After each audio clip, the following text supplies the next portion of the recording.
Hi, this is Rodrigo from Frame Freaka Studio, and this is the Creative Hustler Show. Today, we have a special guest here. His name is Erik, and he has been in many publications like Sonic, Mega Man, Sonic Boom, Sonic the Hedgehog, Udon, Capcom Fighting Tribute, Spectrum 23 and 24.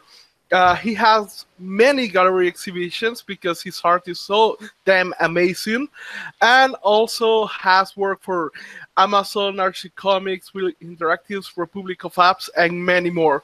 So thank you for being here, and welcome, Erik. How's it going? Thanks for having me, man. So first of all, for the people who don't know about you, can you tell us a little bit about yourself and how did you get started into art? All right, sure. I mean, you already told the gist of it about what I've done in the past. But yeah, I live in LA. I've lived in this area pretty much my whole life. How I got started, I always wanted to do something art related, you know? So as a kid, I really wanted to do things like my favorite show was Dexter's Laboratory, things like Samurai Jack. Afterwards, I gravitated more towards video. I went to college for game art. But when I was in college for game art, I was learning a lot about concept art, you know, and I realized over the course of time I enjoyed working on single images a lot more than creating like iteration after iteration after iteration. So eventually my mind was made up. It's like I want to do illustration, you know. So when I left college, that's kind of what I did. And I've been checking your portfolio, and your art is really amazing, but at the same time, the concept is like really crazy ones. How do you get these ideas to illustrate them? Because I don't see many people doing things like that. Okay, yeah.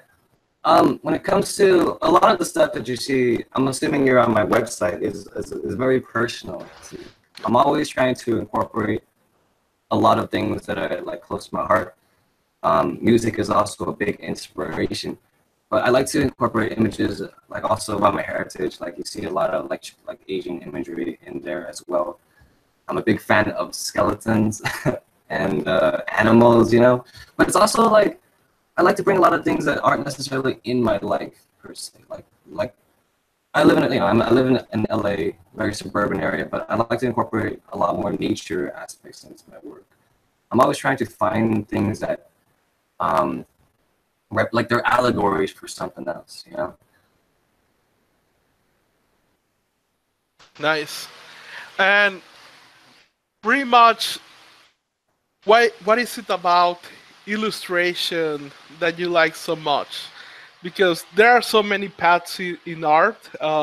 Also, there is a lot of hype for 3D art. So, yeah. What made you choose to go for 2D illustrations? For me, man, there's nothing quite like it. Like I said, I went to college for game art, and I'm a left-handed, so working on the mouse and doing all the 3D, and stuff, I just didn't find the enjoyment out of it. You know what I'm saying? And I mean, I guess you can say from a very selfish point of view, it's just like what you enjoy. And I enjoy, like I said, I also learned concept art in college too, like making iteration after iteration. And I just love creating one single image, let someone get lost in that one image as long as possible, trying to figure out what it means, you know, having their own interpretation of it, like looking over the details over and over, and it's just one flat image. And I just love that feeling when you're trying to like when I do conventions, people come up to me and ask me like exactly what this means, or well, where was your mind when you were doing it? And I just love that feeling, man. Also, seeing the work that you've done, pretty much something that comes to my mind is that you must have developed some kind of business skills or entrepreneurship skills in order to get these opportunities, or was this something that you learned using a specific method, or was pretty much trial and error? How was your path to learning the skills needed to get all these opportunities? Right. Okay. So when I first started doing illustration work, it was really slow. I pretty much, like after college, I was looking at things like, I mean, I'm sure all you guys are familiar with like Concept Art Academy. There's like a space in the forums where you can post like, oh, I'm looking for work. There's things like, I don't know if it's still around, but indiegamer.com. You know, like a lot of little websites that you can go to where there's a forum and there's like job listings where you can post like, oh, hey, my name is Erik Lee. I'm an illustrator. You show them like examples of your work, and you hope people would email you, or also people that are looking to hire artists for, say, like board games. I think there's a specific website for board games as well. But just like everything has its own niche, you know. And after a lot of research, after talking to a lot of friends, I was able to find a lot of these little niches, and I posted up. I posted on my work, and eventually people would contact me, or I would contact them, and that's how I started. And in terms of, like you said in the beginning, how I did work for Archie, that actually all started from a contest. There was a little while, like, wow, it's like 2017, so I'd say like 3-4 years ago, there was just a contest. It was submit your work for Mega Man. It was like a Mega Man anniversary contest, right? So I love Mega Man. Okay, that's like one of my favorite games of all time. Mega Man X, Mega Man. I don't want to get into that, but I was like, why not? You know, I'm a big fan of the thing. I want to do some fan art, so I just submitted my piece, and like through like luck, I don't know if I was just competing with kids, you know, because Mega Man the comic was actually for kids. So you know, here am I. I'm a grown man. I'm like, let me submit my art. And yeah, I won. And afterwards, I was in contact with the editor for quite some time. And eventually, we were just talking. He's like, hey, we got this cover if you want. And I'm like, yeah, let me do that. And after that, kind of other opportunities came up because I was able to say like, oh, I worked at Archie Comics. So I was a lot more credible when I eventually started pursuing jobs from other places. Awesome. So, how did you develop these skills? Because did you went to college, or was something that you put yourself into practice on your own time? Okay, yeah. So when I went to college, Laguna College Brand Design, I was fortunate enough to meet this guy named Sean Thurlow. We actually roommated together. So he was much older than me, but I learned a lot of the freelance business through him. So I guess if I was to say anything, make good connections, you know, because people will tell you a lot of things you need to know if you actually make the effort to do so. Nice. That is amazing because and how do you go about developing your own style? This is like I think one of the big questions, and something that I see in your art is that you have a very specific style that again definitely stands out from most of the people that I interview. Like I see it, and yeah, this has personality. So how do you go about putting your own personality into developing this kind of unique visual style? Gotcha. Okay. So I would say like it took a while to kind of get to the point where I am now. Like if you look at my work, let's say 3 years ago, 4 years ago, it was substantially different. The way I developed my style was really just becoming like I wouldn't want to say a parasite necessarily, because that sounds really bad, you know what I'm saying? But pretty much what I was just really open-minded in terms of what I liked and what I latched onto. It's like let me start, for example. So when I started game art, I think one of my favorite artists was, I think whoever's listening will probably know him, like Kakai Kataki. Like, you familiar with Kakai Kataki? Like he worked a lot on Guild Wars. Well, I think he was like the primary concept artist on Guild Wars, but I loved his stuff. So for a while, I was like, I want to be like Kakai Kataki. You know what I mean? And then for a while, I think like, what is it, like Ian McKeag, James Jean, just sing. So pretty much like I just keep seeing all these amazing artists, and every time I see something I really like, I try to emulate them. You know, I do a few pieces, and even subconsciously, not even knowing sometimes, I'm like emulating their style because I'm just so inspired by their stuff. And eventually, I think at the point, Tomura Nuka too. Tomura Nuka is one of my favorite artists of all time. But pretty much what I'm trying to say is that it's okay to not necessarily have your own style, especially when you're starting off, because it's really true, and I feel like this is repeated a lot of the time. It does come naturally because of your interest, your personality. I think after a course of time of just doing it, like something just kind of emerges from from underneath. You know what I mean? So that's what I would say, and also making it personal to you, like just bringing imagery that only you can bring out. You know what I'm saying? Like if you see something that's around all the time, then try to put we all see things differently, you know? So in our art, it's like just try to show what you see in the world. You know what I'm saying? Yes, definitely. And on that topic, you just mentioned that it is okay to not have your personal visual style when you're starting out, which I think you're correct. Is there a bad advice that you hear a lot in the art community that is being given to people who are starting out that you think, okay, this is not an advice that they should follow. This is definitely going to make it harder for them? Right. Oh, you're asking, like, is there any advice I would say to not listen to? Is that what you're saying? Yes. Let me ponder that one for a second. I'm not sure, actually. I'm not sure. Specific advice is actually bad advice. All the advice that I hear is generally something worth listening to. So I'm gonna pass on that one because I don't actually know bad advice that you shouldn't listen to. You know. Okay, don't worry. On the other hand, what is something that you see people who are starting out that is a mistake that they are doing a lot, that they are not aware that they are doing? Gotcha. I don't want to get into the particulars in terms of, like, say, art, because it's such a wide variety.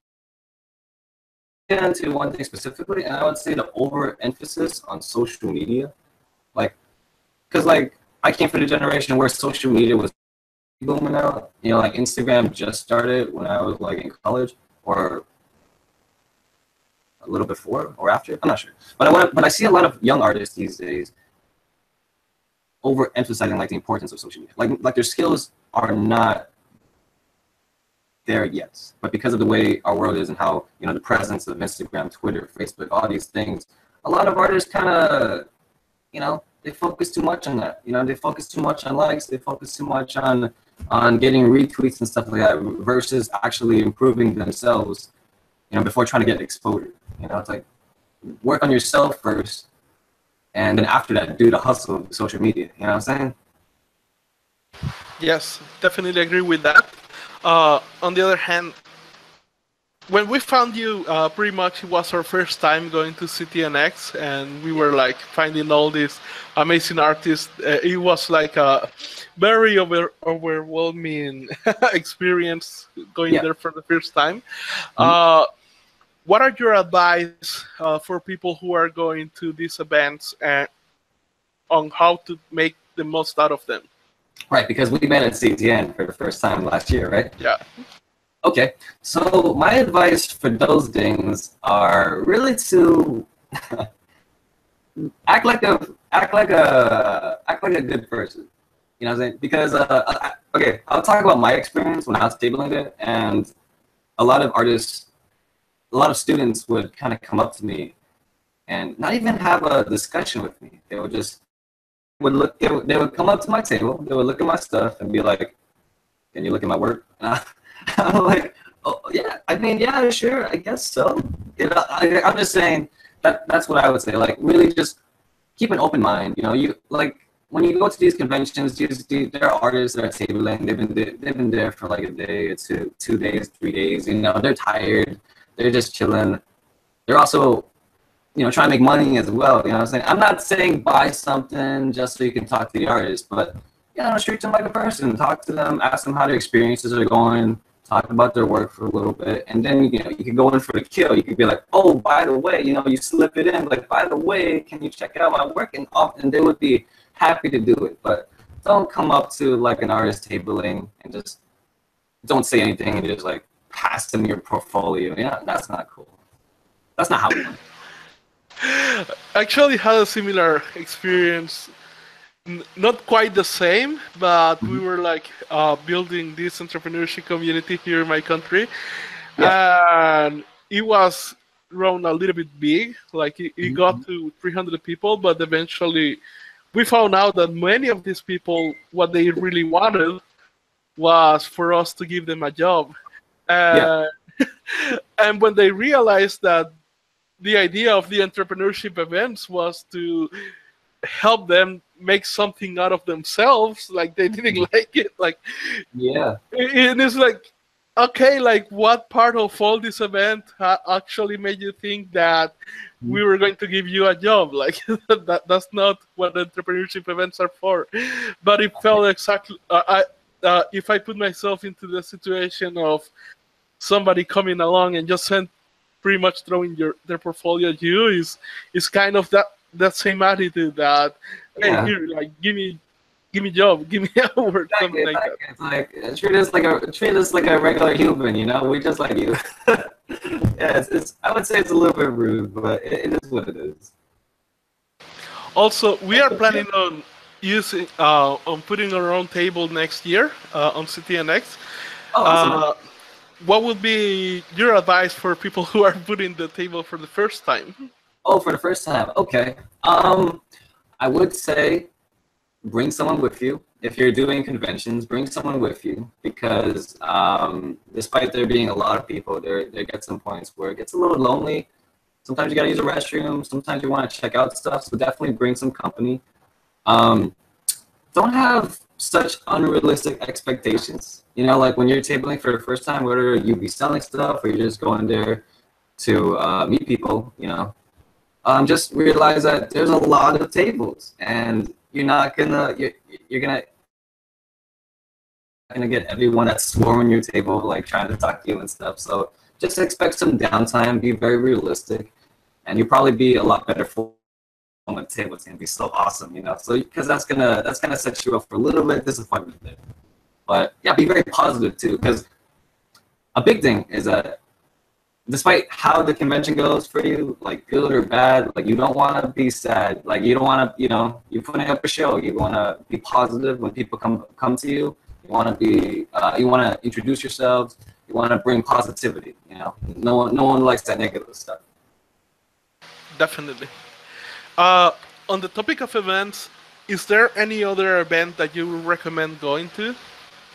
Are we talking purely about, are we talking about worldwide here, or?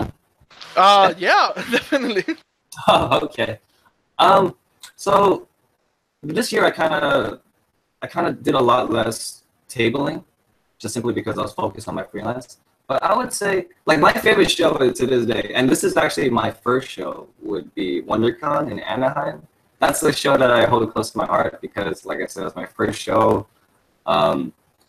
It's not too big, it's not too small, but yeah, there's a lot of good conventions out there. You just kind of have to find your niche, whether it be an animation convention, whether it be a comic convention. And I will say this, that a lot of comic conventions, there is a lot of room for people like us. Like if you look at my art, you wouldn't be like, oh, that guy should be at a Comic-Con or something. But there is a niche for people that are kind of outside of that circle. There's a lot of comic artists. That's what's to be expected. But when you bring something a little bit different to the table, then it's also something that's appreciated. So because the convention doesn't seem like it's a good fit for you, you never know. You have to kind of go there and scout it out yourself. Awesome. Also, this is going to be a little bit tricky as a question, but okay, let's go. What is something that you didn't expect at all in your career that became true and is really important? That's really important. Okay. Let me ponder that. We'll have an answer this time. I won't pass this time. Let's see. Something Something that came true. That's really important. And that wasn't expected. Like you didn't Wasn't expect that. expected. Okay, that wasn't expected. Hmm. Okay. Well, okay. So something that's important, like that I realized, right? Or is this that I just realized? Okay. So when it comes to freelance and my whole naive way of going about it, I think the thing that I didn't expect that kind of just happened naturally, and people, other freelancers will obviously understand and be like, how could you not expect that? But just the downtime, you know, like you have jobs, then you don't have jobs, you know, and then you have jobs again. So it's really that downtime that makes you realize like you have to you have to watch your financials, your finances better. You have to be aware when you might have downtime. And yeah, that's really important. That's the one thing that I realized that I would say for my naive way of thinking that was like unexpected, you know. Like when I started freelancing, I was like, okay, you know, things are going good, but all of a sudden there's going to be like a drop. And then when it drops, you know, you don't want to look at it as a negative, because that's what I did in the beginning. I'm like, oh no, why am I not finding work? Like, what do I do? And I started freaking out for a little bit because, you know, money is money. When you have that downtime, you got to just kind of relax, you know, take a deep breath, and then you kind of have time to work on your own stuff, like improve your portfolio. Like, don't be negative. You know, keep pursuing your own your own ideas, your own illustrations, and just keep going at it. And don't let downtime be downtime. You know what I'm saying? Definitely. Something that that is something that we really hit as well. Well, right now in this very small moment, we are going through a downtime. Yeah. Yeah, it is. It always comes out as a first instinct to Mhm. feel a little bit desperate, like, oh, holy shit, what's happening here? Like, I should do something. However, I try to overcome that. Like, again, that's the first thing that comes through my head, but then it's like, no, calm down, trust the system. And this is pretty much something that we have created on ourselves, like trying to find a system that can get us even like the just enough to get by Mhm. in very short time. And Yeah. right now we're going through a downtime because Thanksgiving. And yeah, people are not thinking about breaks right now, especially this week with Black Friday and all that. Yeah. However, we do have a system that if we just go a little bit patient and let all this noise go, Mm. we can send like a lot of emails on Monday and get a couple of clients and just get enough money to pass by, and then we get like a big client then, and pretty much everything's back to normal. But in the Yeah. beginning, yeah, like even now that we have the system and everything, is like the first instinct is always to panic, and Mm. it's like a very active decision to not listen to that Mhm. inside of your head. Exactly. It's kind of like just knowing that you've been there before, and then you'll be fine. Awesome. On the other hand, what was something that you completely expected out of your career that is important and is true as well? Oh, okay. All right, then. This is gonna sound borderline arrogant, but I always expected that I would make it.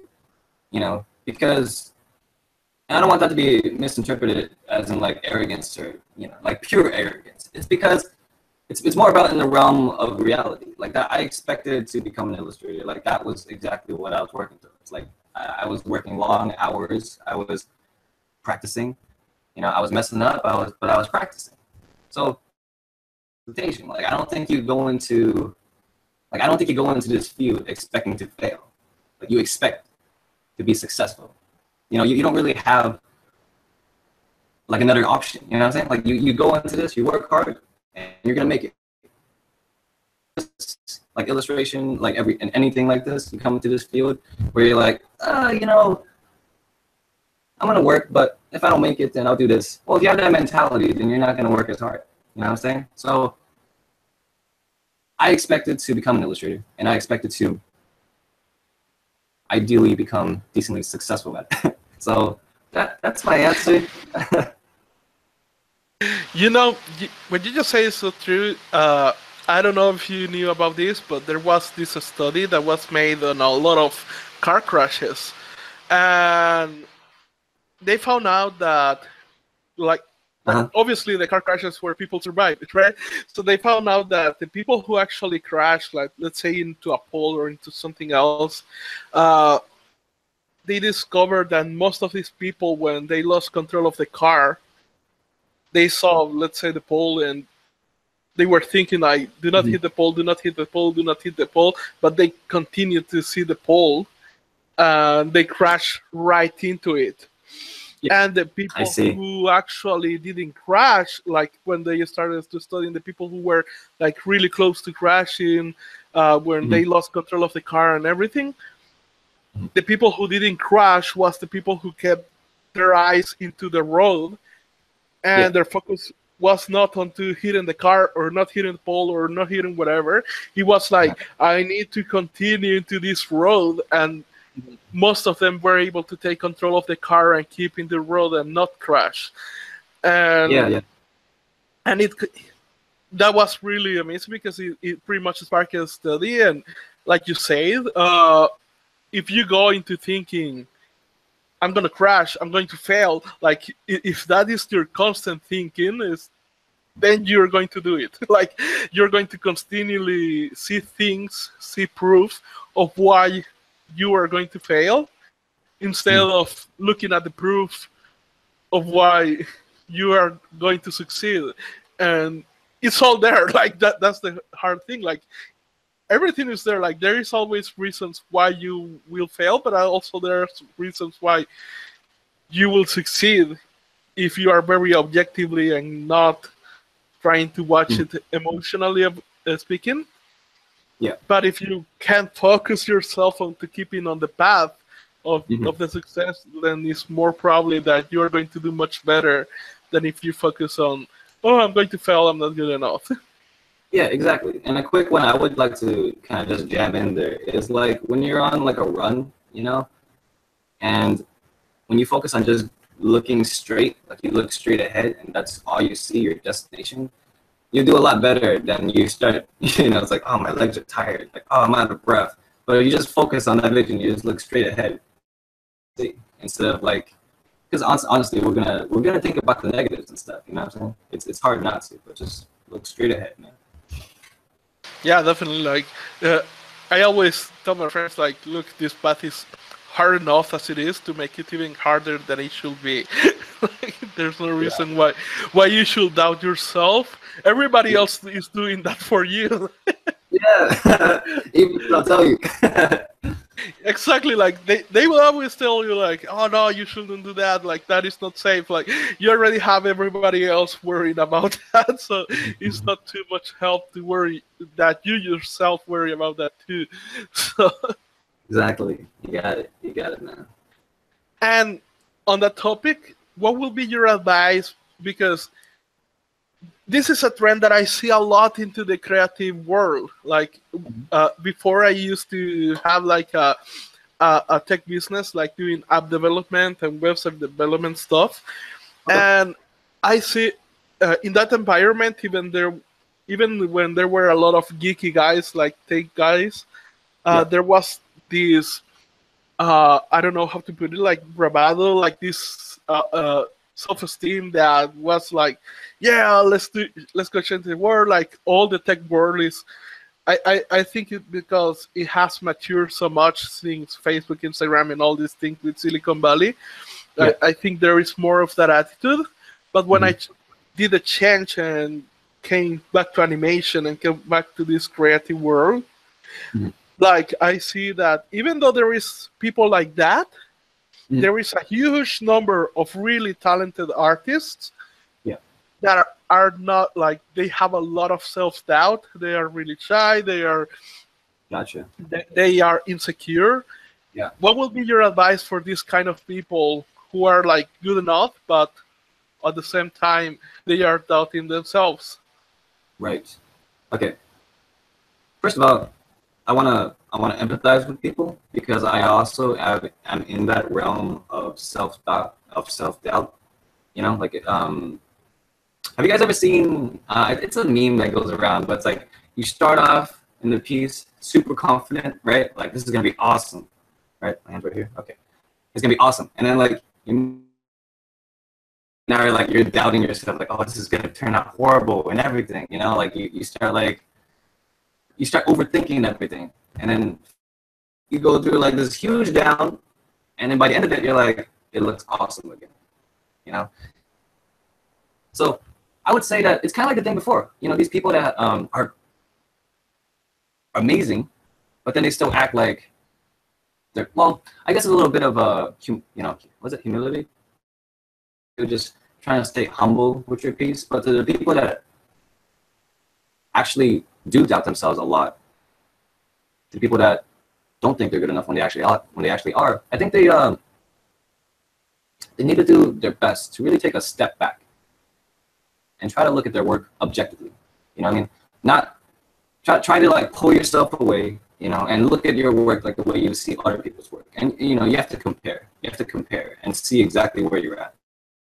Or doubting your work a lot and it actually does need improvement, and that's good, because that would actually kind of help you to realize what you need to work on and stuff. But if your stuff is good and you're just doubting yourself like way too much, then take a step back. Put it next to professional artists, you know, that are actually in your field, that are actually doing what you're doing. Put it next to that. Compare and contrast. You know, like you have to put them next to each other and be like, where does my land next to this person's? You know what I'm saying? If it's far off, then you got work to do. But if it's there, then it's there, man. Sometimes people also need people to tell them that. You know what I'm saying? Like sometimes we're too negative, and we need like friends in the outer circle. Like you said, you know, friends are always doubting. Like not friends, but other people are always doubting us, right? Friends aren't like your friends don't doubt you, where they support you. And like they look at your stuff objectively. Like they could tell you honestly, like, "Oh, dude, that sucks," but they can also tell you, like, "Dude, that's awesome." And you also you have to find those few select people who tell you the truth. You know what I mean? And then that would definitely help you out of your whole like, "Oh no, my work sucks" and everything. You know what I'm saying? Definitely. And it's hard, I think, to find the people who actually tell you the truth, coming from a good, honest place. Mm-hmm. Because especially if you don't have experience in doing that, you can find people who are maybe the haters or the doubters, that they are imposing their own limitations on yourself. Yeah. And that is very dangerous as well. It is. It is very tough to find those people. But if we get into a segment about how to find good friends, I think this would go on to like hours and hours. So, you know, just find good people. Surround yourself with good people. Try to do your best. Definitely. Also, oh man, I just forgot the question that I was going to ask. No worries, dude. I think. Oh, I'll remember later. Pretty much as well. There is a very hard question that I like to answer. That I like to ask. Sorry. Okay. Goes kind of like this. Imagine that you wake up tomorrow, and you wake up in a whole different dimension. Okay. Nobody knows about you. Okay. Pretty much, you don't have any reputation, Mm-hmm. but you have all your knowledge, all your skills, all your tools, $500 on your pocket. Mm-hmm. What do you do to get, at this point, professionally speaking, as soon as possible? Oh gosh. Okay, well, that's really tough, because if you get there and you don't have a home, it's like, all right, so that's tough, because look, I have my laptop, I have my all my equipment, you know, like your tablets and everything for digital art. So if I have all my tools, but I don't have a place to live, what's 500 bucks gonna do? Let's say you have everything right now you have, but you don't have portfolio, you don't have your reputation.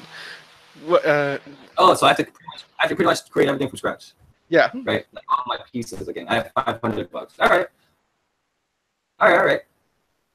So in that case,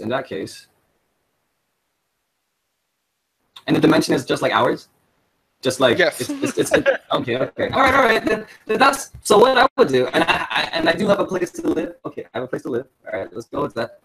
So really, I would just do what I did in this reality, and you just have to I would do is find those art directors. I would find those art directors. I would email them, and while I'm doing like, oh no, wait, I can't do that because I have to create all my work from scratch. So, okay, fine. I would find one convention, right? I would find one convention. No, wait, you can't do that. Yeah, because you don't even have the materials to print your stuff out. You don't have the materials to even, and then you don't have a car. Okay, so I would just save that $500. Okay, I would save it. I would pay rent. I would eat rats and stuff, right? You know, I would find rats. I would go beg for food. You know what? Scratch all this. You know, I would just beg for money for a while. Like I would go to a rich city. I would beg for. I'm just kidding. But I would just work my portfolio. I use that $500 to pretty much pay off rent. And when I finish like 3 pieces, I would email people immediately and be like, "This is my work. I would work for anything. I would work for chump change because I have absolutely nobody." Obviously, I wouldn't tell them that. I would send them a very professional email, right? Like I'm some kind of established artist. And then once I get my first job, you know, then we'll try to do one convention. It's not gonna work, man. We need more money. You gotta give us more money. $500 is not gonna, like, that's pretty much just gonna keep us in the room, work on pieces, email clients, potential clients, and then pretty much start from there. So $500 will not last long. That's true. Yeah, definitely.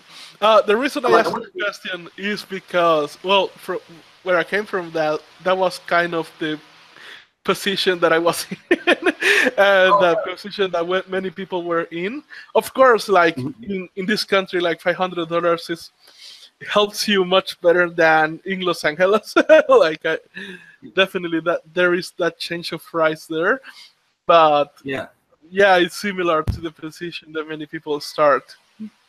I see. Yeah, that's really tough because I would say it's if there's no rush. I mean, okay, so if we're talking about that legitimately, not joking around, and if you're in a position where you don't have that much money, but you do have a place where you can stay, where you can live, then I would pretty much just say just focus on your art, man. Just focus on your art. The money will come later. Because honestly, I've seen a lot of artists get like that stuff, and they come from all over the world. You know what I'm saying?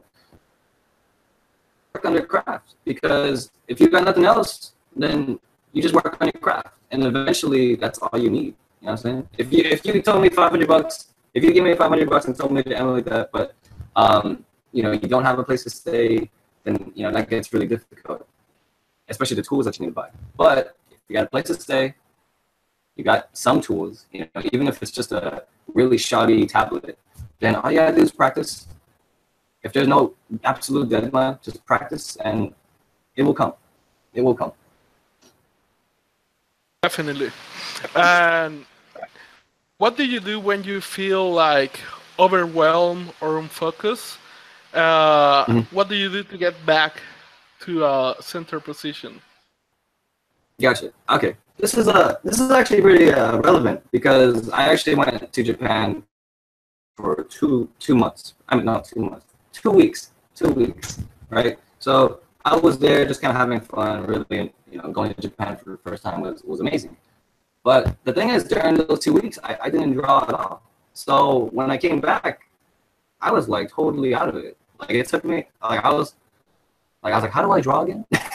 You know, not to that extreme, but I was like, wow, I didn't draw for 2 weeks, and I was like, that was a pretty big mistake. But I will say, like during that time period, I was I was a little bit lost in that sense, right? But my advice would be to like go back to the basics. You know, do things until you like pretty much build your self-esteem again. Like I started doing basics, like I was just drawing faces, and in my mind I was like, okay, you can draw a face, you know, like do some figure drawing. Okay, you can do some figure, you know, and you just keep like doing all these things, so you kind of retrace your steps a little bit, and then you're like, oh yeah, right, this is what I do for a living. Or like, this is my passion. You know what I'm saying? Like, and you just like, you just get to that point again. And if you're talking about like self-doubt and you're being like depressed and stuff, then you really just, you need that support system. And yeah. Awesome. Also, in the last 5 years, what has been a new belief, behavior, or habit that has improved a lot on your life? Let's see.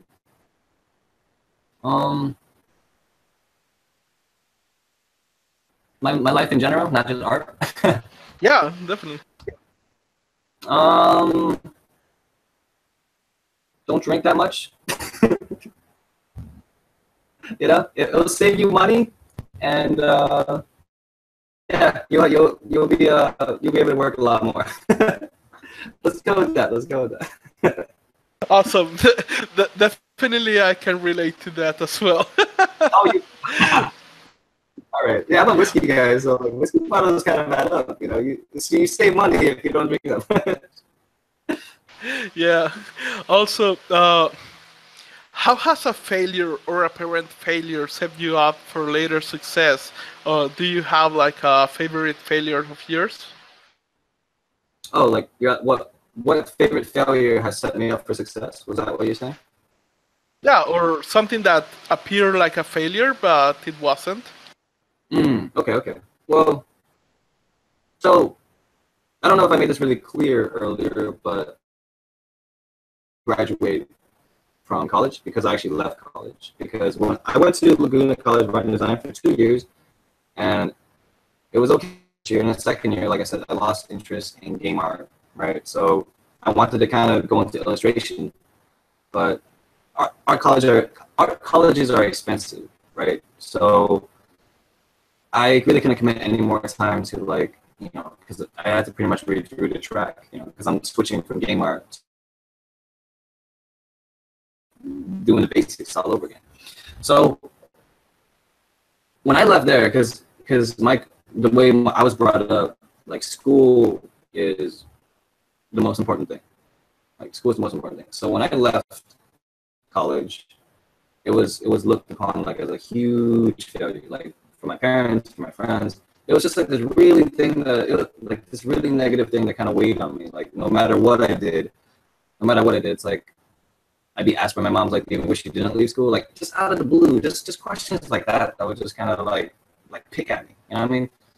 But at this point in my career, I'm like, I don't see how necessarily, like, I guess if I continued that path and I actually enjoyed it, I would have been in a game studio or something. But the thing is, like, I didn't enjoy it. And it was looked at a huge failure back then, but I'm glad I left, you know? And I'm not on the advice to leave school or anything just because you don't like it, you know? But if you feel like the path that you're going is not the path that you want to, it's okay to change directions. Like it's when you're looking forward, like it's not a straight road sometimes. You know, it spins and it goes all over the place. But as long as you know where you want to go, you know, don't leave something just because you don't feel like you want to do it anymore. If you feel like you want to do something more, then that's kind of something that's worth looking into. Definitely. I definitely went through something like that. Here in the my last job was into this huge newspaper, like was a huge company in this country, which, to be honest, if you compare it to the world, is like nothing. But still, it has like this reputation here in my country. Yeah. And when I left this job, to pursue like building a business, I already had a business that was making me enough money. So it got to that point where if I wanted to really develop the business, I needed more time, which meant leaving my job. And at the same time, it was still on a point where it wasn't 100% clear that leaving the job would be like the most safest thing. But at the end, I end up leaving it. And the funny thing is that after I left, something happened. Like the owner of the newspaper died like months later, like 3 months later, and then his son took over, and his son was a little bit more ruthless in his strategies. So pretty much he fired a lot of people, like Oh, many people of that company. And I am sure that I will have been one of the people who got fired from there. mm, So watching it logically speaking, even if I hadn't left the job, I would have been fired. yeah, yeah, But to the eyes of my family members, as you say, like uh, it was a decision that was seen as a mistake. And even if I exactly. tell them, like, look at the news, like everybody's getting fired, I will have Yeah. been fired, and it didn't change anything. And Mm, and even today, like there are family members, there are people that I know that consider like it was a mistake for me to leave that job. It's like yeah, I'm traveling the world, like I'm meeting amazing people. I'm doing way more than I ever did here. I'm yeah, even earning way more than I was earning there, but they still don't see it as a good decision, and that's why I'm telling, like, yeah, people are will always doubt you, like, so mhm. don't doubt yourself. Yeah. People can be very narrow-minded. You know, even if they love you, you know, they can be very narrow-minded. Like they have their own perception of the world. They have their own perceptions of what's right and wrong. And if you fall in that wrong category, then it's really hard to change their minds. Like even years down, even like years, like they'll still think like, oh, you kind of messed up, you know. But sometimes it's one of those things where you just have to believe in yourself, man. Like, and if you self-doubt and stuff, like you still got to find that little piece of you. It's like, this is what I want to do. I don't want to do this, even though that's what they want from me. It's like, what's important to you?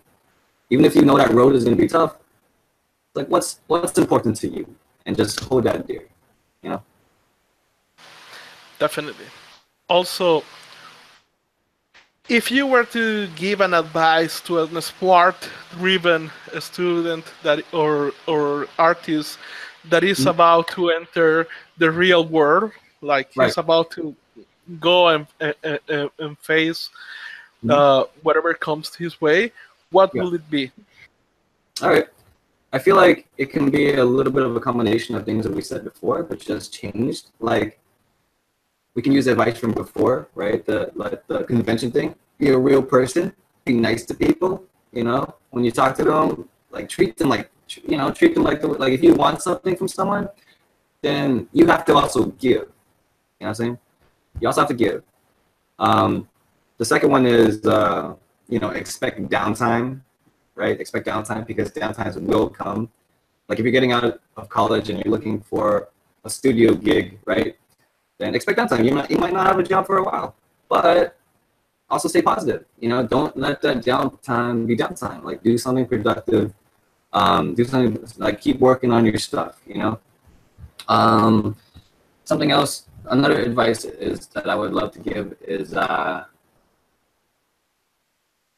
be positive. You know, like even things won't always go your way, especially when you're just coming out into the quote unquote real world. It's gonna be very difficult. You know, you might not get the jobs that you want. You might not get the position that you want. You might not get as much. Like if you're freelancing, you might not. It might be a really slow start. Like nobody knows you. So be positive. Like know exactly what kind of education you got. Know exactly what you want to do, and don't let it get to you. You know, because if you do, then you'll bounce back. You know what I'm saying? Just stay positive. That's the best thing I can give you. Just don't let it get to you. Is there any last advice that you would like to give that you consider that we haven't talked about in this interview yet? Last advice. Let's see. If I had to close the show with something.